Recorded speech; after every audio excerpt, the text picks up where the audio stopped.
if you don't know the size of the holes, you don't know if you can eat them, right? So I wanted to make a quick video about some of the updates to the Holeio interface.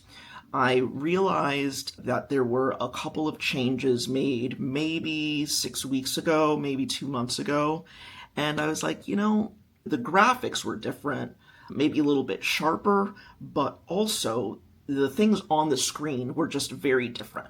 So number one, they have reminders, so like halfway there or almost done.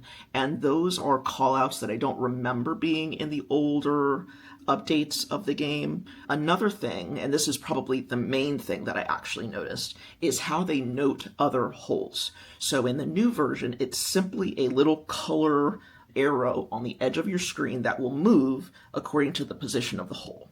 So that has not changed. It's always been a little triangle, but two things they've removed from those little signatures. Number one is the name of the player, and number two is the size of the hole.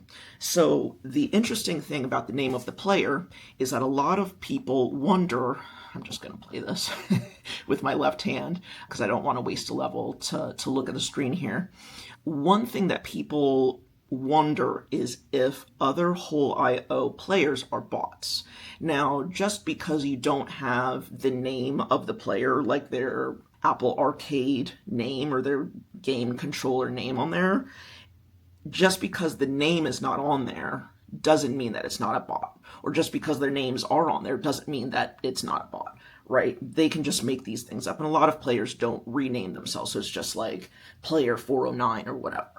So I think that that's interesting as like a negative of why I would want to know, the names of other players. Like, what if there's a player that I recognize, someone that is a friend on Apple Arcade or something? It's like, oh, this person is one of the other 20 players in this level. Oh no, I'm about to get eaten. But the other thing, the size of the hole, is actually the thing that I find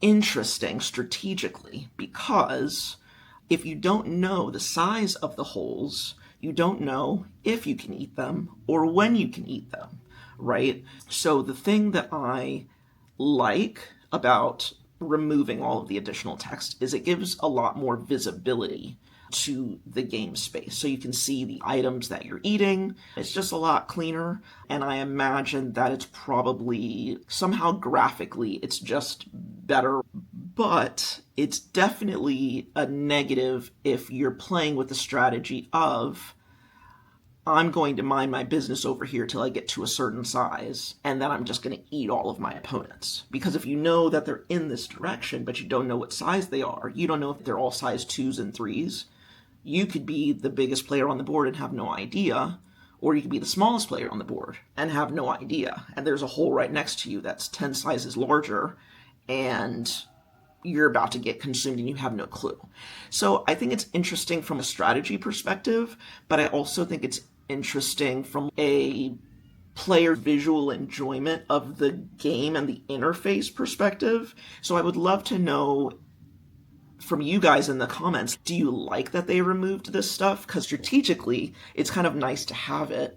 I haven't really noticed that I play any differently. I've just noticed that when I do want the information, those couple of times, and it's not every level, sometimes I'm like, I really wish that I knew what size that hole was. But it kind of adds an interesting element, and you meet up and who's going to eat who, right? I would love to know you guys' opinions on that. I definitely liked it at the beginning. But then when I thought about it, I realized that there were some strategic negatives to it. Just leave in the comments what you guys think.